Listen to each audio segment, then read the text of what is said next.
There are things a man says in anger that he means at the time and regrets later. There are things a man says in anger that he means at the time and never regrets at all. And then there's a third category, the things a man says in anger, in public, in front of people who will remember every word, that turn out to be wrong. Not slightly wrong, not wrong in a way that can be quietly revised or gently walked back over time.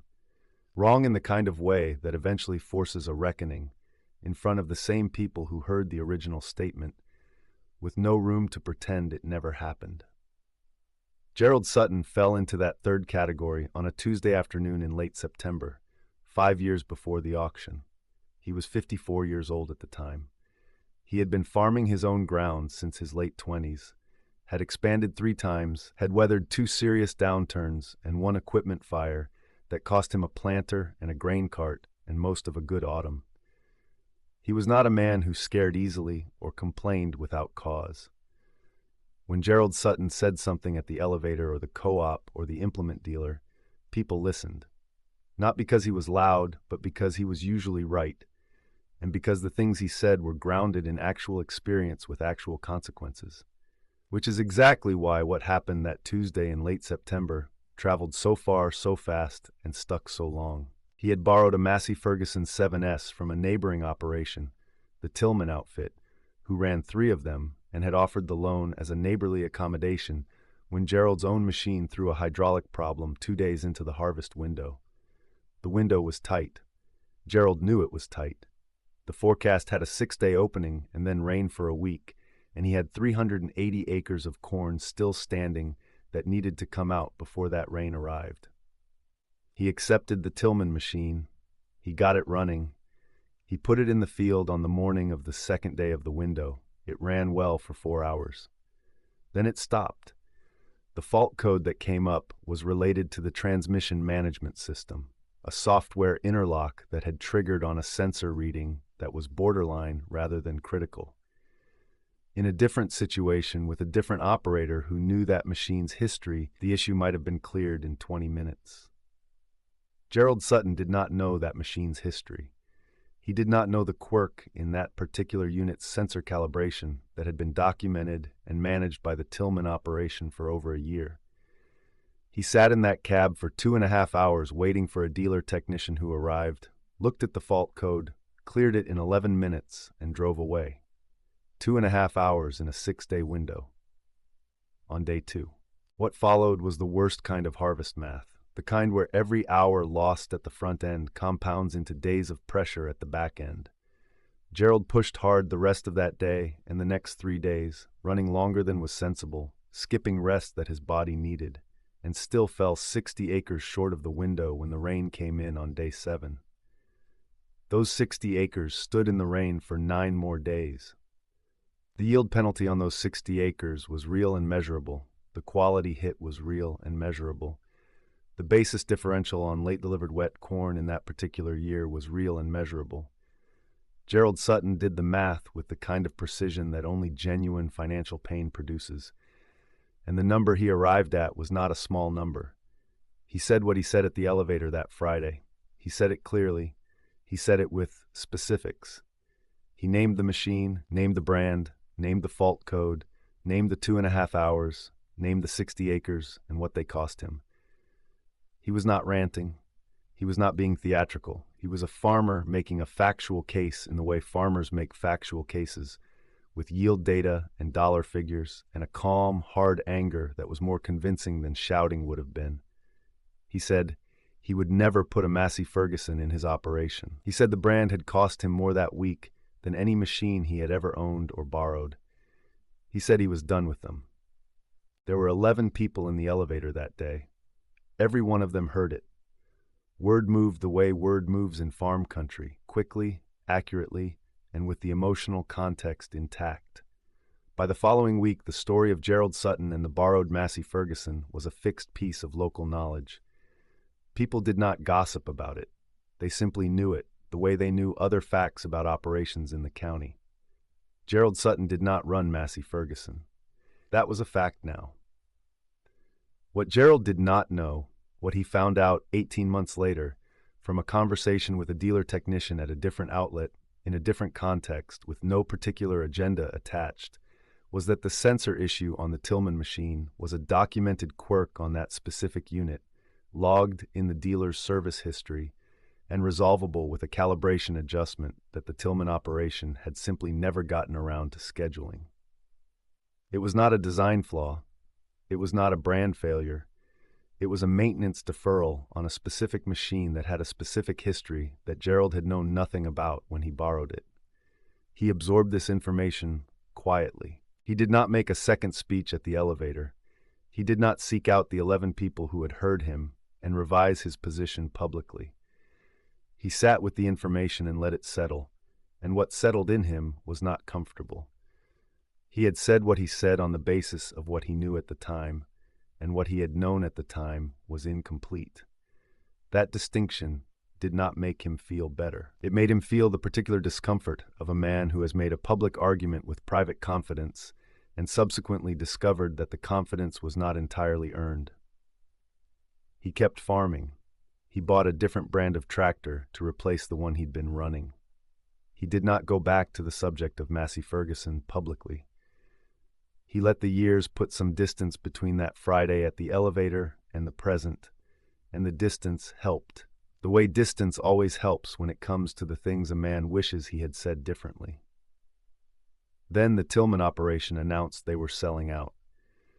Donald Tillman was 71 years old, and his son had taken a position in a city 3 states away and had no intention of coming back to the farm. The decision to sell was not a crisis. It was an orderly exit from a well-run operation that had simply run out of the next generation to pass itself to.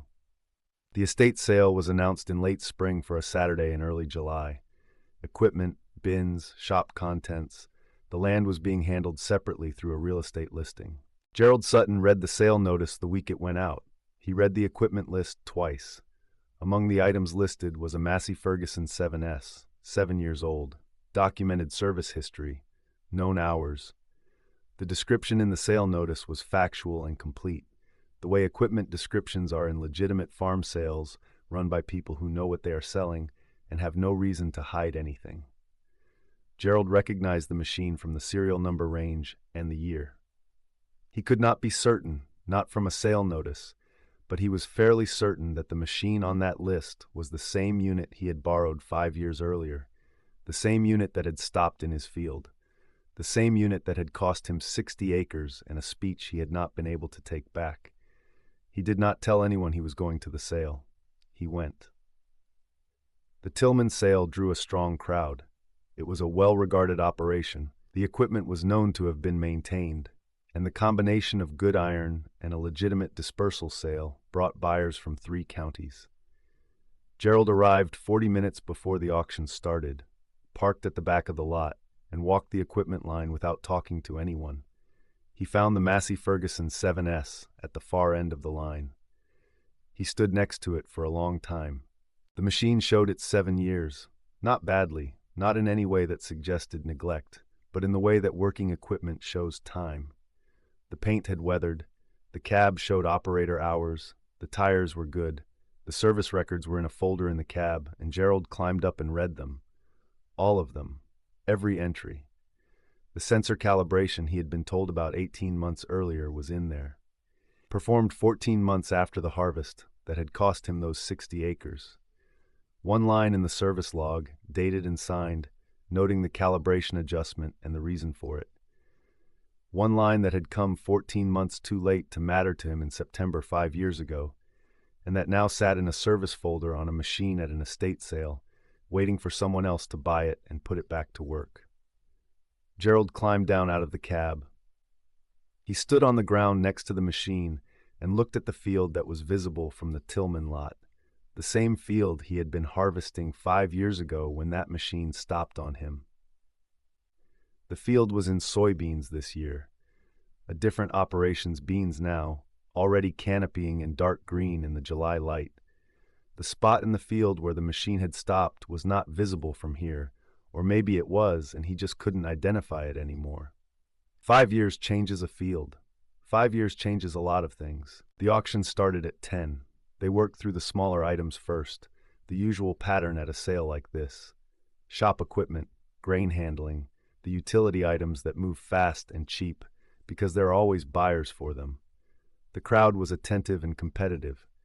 Prices were running fair to strong. The Tillman reputation was worth something in the bidding room, and the buyers knew it. The tractors came up in the early afternoon. Gerald had positioned himself at the edge of the crowd, where he could see the auctioneer and the ringman and the bidding without being in the center of it. He knew people in that crowd. There were men within 20 feet of him who had been at the elevator 5 years ago. He had not spoken to any of them about the Massey Ferguson on the lot. He had not spoken to anyone about why he was here. The 7S came up. The auctioneer ran through the specs, year, hours, documented service history, tires, cab condition. The opening bid came in at a reasonable number. The bidding moved quickly, the way bidding moves on known iron, with a clean history and a crowd that has already decided the sale is legitimate. Gerald Sutton raised his hand at the third increment. The man standing 6 feet to his left, a farmer named Carl Wendt, who had been at the elevator 5 years ago, who had heard every word, looked at Gerald's raised hand and then looked at the machine and then looked back at Gerald. He did not say anything. The expression on his face said enough. Gerald did not look back at him. He kept his eyes on the ringman and bid again when the price moved. There were 3 other serious bidders on the machine. The bidding ran up past where a casual buyer would have stopped. Gerald stayed in. He was not bidding emotionally. He had run the numbers on the machine before the sale, had decided what it was worth to him as a working unit in his operation, and he had set a ceiling based on those numbers. He was not going to exceed the ceiling, but he was going to bid to it. He bought the machine 2 increments below his ceiling. The auctioneer called the sale. The ringman walked over and confirmed the bid. Gerald nodded. The paperwork moved to his name. Carl Wendt said nothing directly to him, but Gerald heard him say something to the man on his other side, something low and not quite audible in the general noise of the sale crowd. He did not ask what it was. He did not need to. He paid for the machine, arranged transport for the following week, and walked back to his truck. He sat in the truck for a few minutes before he started it. He was not celebrating anything. He had not proven a point, at least not publicly. He had not given a speech or made a correction to the record at the elevator or sought out the 11 people from 5 years ago to deliver a revised opinion. He had done something quieter than that and harder than that. He had acknowledged to himself, without audience, that the machine he had blamed for a costly week 5 years ago was not guilty of what he had accused it of.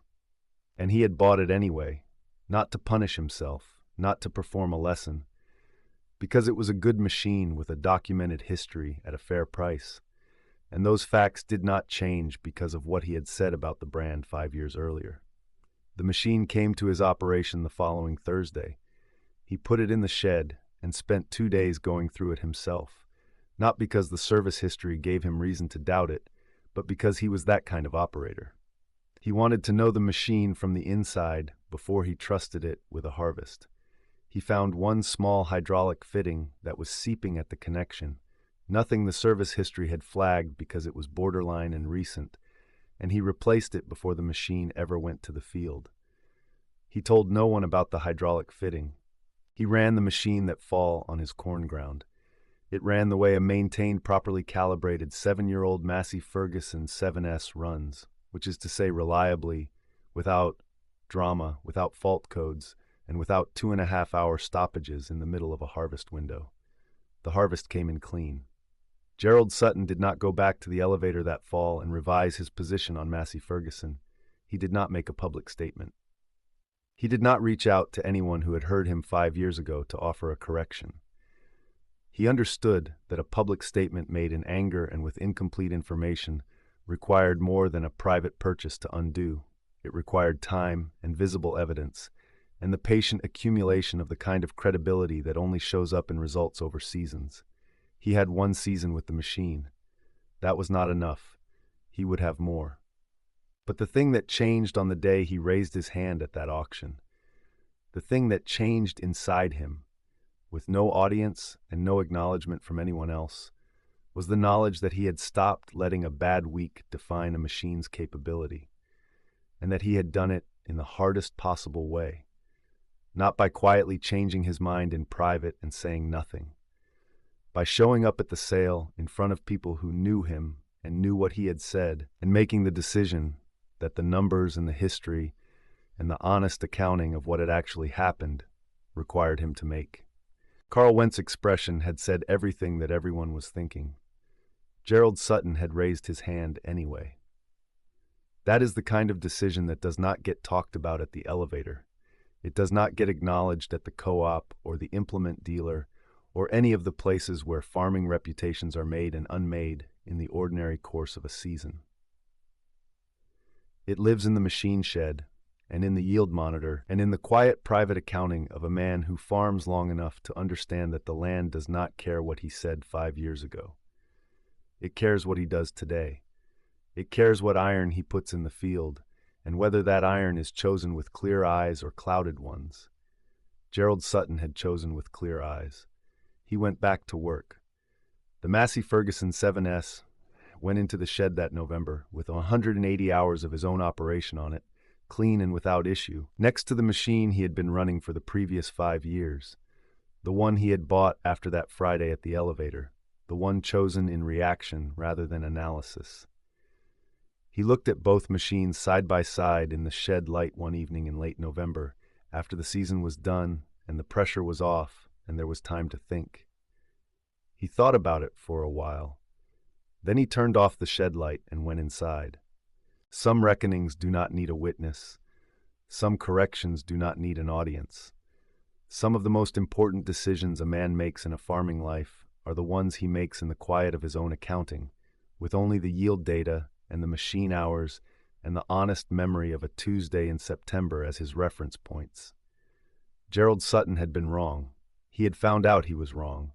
He had done something about it, at cost to his pride, in front of people who knew the full history. The machine had run. That was the whole story.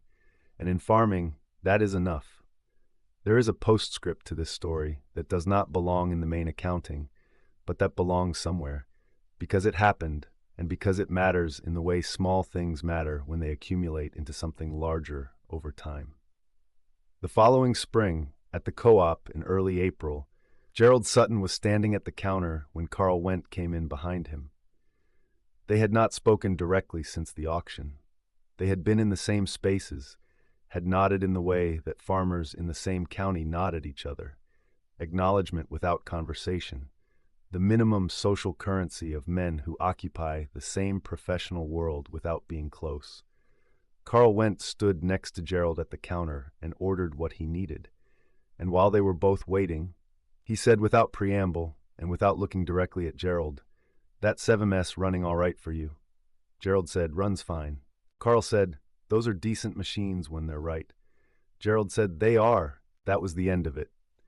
Carl picked up his order and left. Gerald picked up his order and left. No apology was offered, and none was expected. No explicit reference was made to the elevator 5 years ago, or to the auction, or to anything that had happened in between. Two men in their 50s in a farm supply co-op in April had exchanged 4 sentences about a tractor, and in those 4 sentences had covered everything that needed to be covered. That is how it works in farming communities. Things get said, things get learned, things get corrected, not with speeches, not with public admissions, not with the kind of dramatic reckoning that makes for clean storytelling, with a question at the co-op counter, with an honest answer, with the quiet professional acknowledgement that a man has done right by his operation and by his own standard, and that the people who know him well enough to have watched the whole arc of the story understand that without being told. Gerald Sutton ran the Massey Ferguson 7S for 3 more seasons after that first fall. The machine never gave him cause for complaint. The sensor that had triggered the stoppage 5 years earlier, properly calibrated and maintained, never appeared in his fault log. The hydraulic fitting he had replaced before the first season held clean through every subsequent service interval. The machine earned its place in his operation the way good iron earns its place, not through a single dramatic performance, but through the steady accumulation of reliable hours over real field conditions. He did not become a Massey Ferguson advocate. He did not go to the elevator and revise the record or suggest to anyone that he had been wrong and the machine had been right.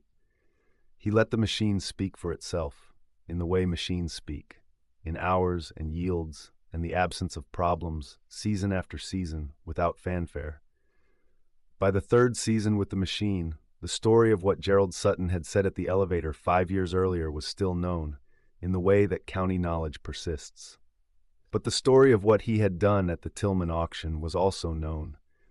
Both stories existed simultaneously in the common understanding of the community, and together they made a more complete picture of the man than either story did alone. He had made a judgment call on incomplete information and said it publicly. He had obtained better information and acted on it publicly. He had not excused the first or dramatized the second. He had simply moved from one to the other, at cost, without ceremony. In a farming community, that arc carries its own weight. It does not need to be narrated or praised. The people who watch these things over years understand what they are seeing. They understand the difference between a man who says something in anger and defends it forever regardless of evidence, and a man who says something in anger and then does the harder thing when the evidence turns against him. Gerald Sutton had done the harder thing. The Massey Ferguson had run, and the ground that had watched all of it, 5 years of the original story, the sale notice, the auction lot, the new season, the co-op counter, all of it. The ground did not record any of it. The ground only recorded what came out of it, the yield, the quality, the season after season of results that either justified the decisions or did not. Gerald Sutton's results justified his. That is the only verdict that matters in the end, and the only one that lasts longer than the stories told about it. He went back to work in the spring, the same as always, with the same machine and the same ground and the same clear-eyed accounting that had guided every season of his farming life, including the one where he got it wrong, and including the one where he stood in an auction crowd and raised his hand and got it right.